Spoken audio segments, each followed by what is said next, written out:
कभी आपसे पूछ दिया जाए कि व्हाट इज MS एक्सेल, आप कहेंगे MS Excel is the example of a spreadsheet programme.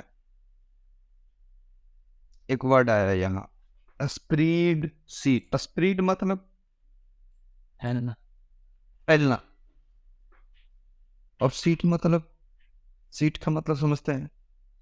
Seat का स्पेलिंग है यहाँ पे SHEET, एक बड़ा आकार का। हाँ, वो पर्टिकुलर, अगर आप पेज के मामले में बात कर रहे हैं तो बड़े आकार का पेज, पेज नहीं, पेज से बड़ा पेज हुआ जो सीट का एक टुकड़ा हुआ, छोटा टुकड़ा, बहुत छोटा सा। आपको पेज नहीं मिलता है काम करने के लिए, वर्ड में तो आपको पेज मिलता है। पेज, एक पेज दिखता है जिसका साइज आप एडजस्ट करते हैं, और आमतौर पे ये लेटर बाय डिफॉल्ट होता है, लेकिन आप A4 पे काम करते हैं प्रिंटिंग पर्पस के लिए। यहाँ पेज नहीं, पेज तो एक टुकड़ा हुआ, यहाँ सीट मिलता है और फैला हुआ सीट मिलता है। तो समझेंगे हम कितना फैला हुआ सीट मिलता है। तो MS एक्सेल के एक एक फाइल को हम एक वर्कबुक कहते हैं। वर्ड के एक फाइल को जिस प्रकार से हम एक डॉक्यूमेंट कहते हैं, एक डॉक्यूमेंट कहते हैं, एक्सेल के एक फाइल को हम एक वर्कबुक कहते हैं। और आज की डेट में यानी MS ऑफिस 2021 के हिसाब से हम देखें तो MS एक्सेल के एक वर्कबुक में हम बाय डिफॉल्ट एक सीट पाते हैं, एक सीट पाते हैं, जिसे हम एक वर्कशीट कहते हैं। वर्क, और एक वर्कशीट में हमको 16,384 कॉलम मिलता है। 16,384 कॉलम और 10,48,576 रो मिलता है। मतलब पूरा एरिया एक टेबल की तरह दिखता है। जैसे टेबल होगा ना, अब टेबल आप वर्ड में इंसर्ट किए होंगे कितना, 4x10, 4x50, ये 5x100, कितना इंसर्ट किए होंगे। यहाँ 16,384 बाई 10,48,576। अब टेबल है तो ऑब्वियस सी बात है कि पूरा एरिया बहुत सारे रो कॉलम में डिवाइडेड होगा। तो इसलिए हम सेल की बात कर लेते हैं।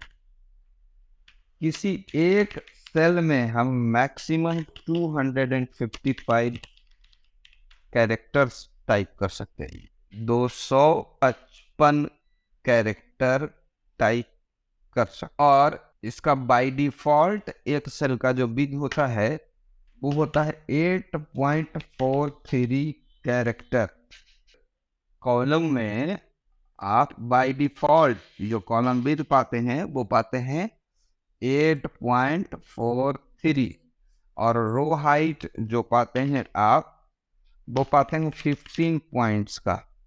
बात कर रहे हैं एक बॉक्स, एक सेल का विड्थ हुआ 8.43 और हाइट हुआ 15 डिफॉल्ट वाला हुआ। बाकी आप घटा बढ़ा सकते हैं। और हमने यहाँ पे जो कहा कि 255 कैरेक्टर टाइप कर सकते, तो ये नहीं बताया कि फॉन्ट साइज 5 होगा कि 50 होगा। 255 कैरेक्टर हम एक्सेल में टाइप कर सकते हैं मैक्सिमम, और डिफॉल्ट विड्थ जो होता है वो 8.43 कैरेक्टर, डिफॉल्ट हाइट जो होता है वो होता है 15 पॉइंट।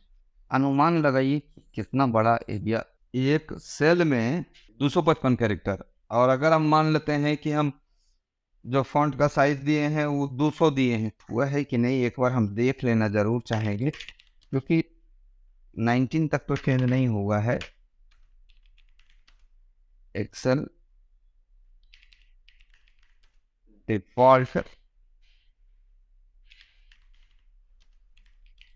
कॉलम विद हाइट 8.43 जी है ये पहले। और जब मैं बात की है तो एक बात हम यहाँ पे फिर से बताते हैं, ये सब अभी हम जो बता रहे हैं ये बता रहे हैं हम office 2021, office 2021, office 2019, office 2016, office 2013, office 10 और ऑफिस 2007। इन सब में ये चीजें सेम है, मतलब इतने सारे वर्जन में ये चीजें सेम है।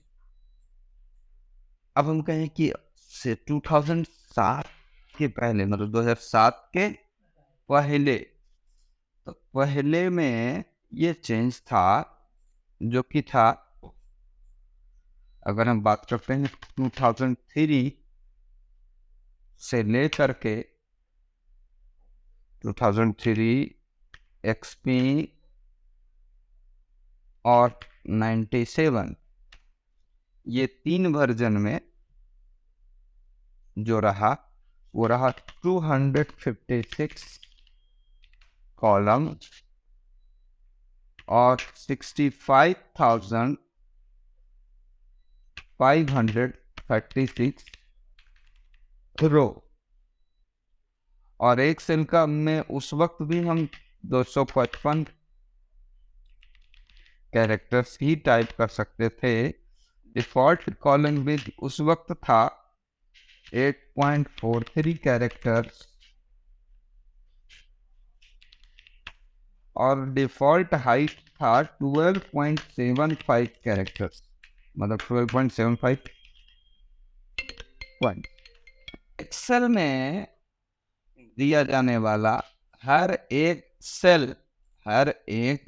सेल अपने आप में एक कैलकुलेटर होता है। कैलकुलेटर, हाँ, वही नॉर्मल सा कैलकुलेटर जो आप यूज करते हैं। अगर कुछ जोड़ना घटाना होता है तो क्या करते हैं, मान लेते हैं हमको 2+3 करना है कैलकुलेटर में, तो हम क्या करते हैं आमतौर पर, हम सबसे पहले इज इक्वल टू करेंगे। और एक्सेल में हमें कैलकुलेशंस करना हो किसी भी सेल में तो सबसे पहले हम इज इक्वल टू प्रेस करेंगे और उसके बाद 2+3 करेंगे। इंटर दबाते ही हमें रिजल्ट दिखाई देगा, हमने जो टाइप किया वो हमें दिखाई दे। अगर इक्वल टू नहीं देते हैं तो इक्वल टू नहीं देते हैं तो इसको ये फॉर्मूला नहीं समझेगा। आप अगर 2+3 लिखेंगे तो केवल 2+3 लिखा हुआ ही आपको दिखाई देगा। कौन से पढ़ते आ रहे हैं, पहले का आकर पीछे भाग, तब गुना तब जोड़ घटाओ, हाँ वैसे ही।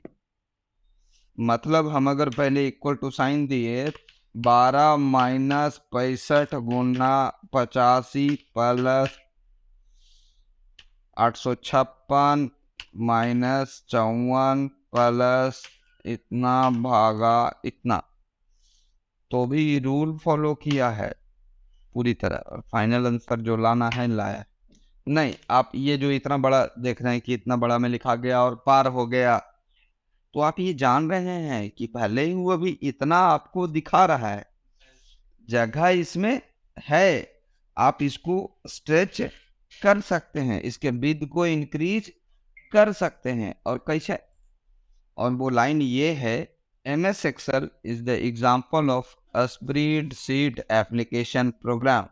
A spreadsheet means your work जहाँ हर रो और कॉलम का इंटरसेक्शन पॉइंट जो होता है उसे हम कहते हैं सेल।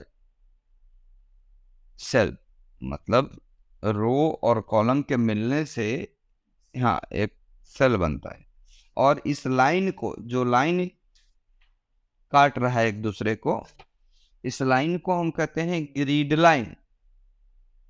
ग्रिड लाइन हमें एक्सेल में किसी भी प्रकार का डेटा एंट्री वर्क या कैलकुलेशन रिलेटेड वर्क आसानी से कर पाते हैं। ये MS ऑफिस का एक सॉफ्टवेयर एक पार्ट है, तो इसमें ऐसे कई सारे फीचर्स प्रोवाइड किए जाते हैं जिसकी वजह से ये ऑल ओवर वर्ल्ड में इस्तेमाल किया जाने वाला स्प्रेडशीट एप्लीकेशन प्रोग्राम है। इसमें हम जब कोई फाइल बना करके सेव करते हैं, इसका एक्सटेंशन आज के हिसाब से, मतलब 2007 और 2007 के बाद के हिसाब से जो होता है वो होता है .xlsx, और पहले के हिसाब से .xls। ये तो वर्ड में भी था, वर्ड में बनाए जाने वाले फाइल का एक्सटेंशन आज के हिसाब से .docx, और पहले के हिसाब से .doc1। इंटर। अपने कर्सर को वापस हम उसी 1 वाले बॉक्स में ले गए, हमने A1 में टाइप किए हैं, और माउस पॉइंटर को हम इसके कॉर्नर पर ले गए हैं। यहाँ कंट्रोल को दबाए, कंट्रोल को प्रेस किए, क्लिक किए और खींचना शुरू किए। ये 500 छोड़िए 611 तक हम लिख, 500 क्रॉस हो सकता। इसी प्रकार से, ये तो कंट्रोल वाला मामला था। अब है ऐसे ही बिना कंट्रोल का, देखिए जनवरी फरवरी लिखना है तो कोई भी मंथ का नाम डालिए, क्लिक करके ड्रैग कर दीजिए। संडे मंडे लिखना है, आप अगर कैपिटल में लिखते हैं तो ये सब कैपिटल में आएगा, आप अगर स्मॉल में लिखते हैं तो स्मॉल में आएगा, आप शॉर्ट फॉर्म में लिखते हैं तो शॉर्ट फॉर्म में आएगा, आप पूरा लिखते हैं तो पूरा आएगा, इस तरीके से। और ज़रूरी नहीं है कि नीचे ही ड्रैग कर सकते हैं, आप राइट ड्रैग करेंगे तो राइट साइड में ड्रैग होगा, आप लेफ्ट ड्रैग करेंगे तो लेफ्ट साइड में ड्रैग होगा। इस तरीके से आप जिधर चाहें, आप बार ड्रैग करते हैं तो आप बार भी ड्रैग होगा। यानी संडे मंडे यानी दिन का नाम या महीने का नाम, आप जो लिखना चाहें बड़े आसानी से लिख सकते हैं। एक ही लिखना होगा बस, ज़्यादा नहीं। पहाड़ा आता है, टेबल टेबल चलिए नहीं आता है, 19 दूनी आता है ना, 38, तो दो तक लिखना है, ज़्यादा नहीं लिखना है। अब क्लिक एंड ड्रैग किए और दोनों को सेलेक्ट किए, दोनों को सेलेक्ट किए, नीचे आए ड्रैग कर दिए। कुछ नहीं, कंट्रोल खाली बस नंबरिंग में, क्योंकि एक ही नंबर लिखते हैं इसलिए उसमें भी अगर 2 नंबर लिख दें, 1 और 2, और खींचे तो कंट्रोल दबाने की जरूरत नहीं है। अगर 100 के बाद 99 लिख करके खींच दिए तो अगला 98 97 96 95 आ जाएगा, उल्टी गिनती। अगर 5 के बाद या 85 के बाद हम 91 लिख दिए तो अगला क्या आएगा, 97 103 109, इस तरीके से आ जाएगा। हाँ, मतलब जो गैप आप दिए हैं 2 के बीच में जो डिफरेंस रखे हैं वही डिफरेंस वो आगे कंटिन्यू करते हैं।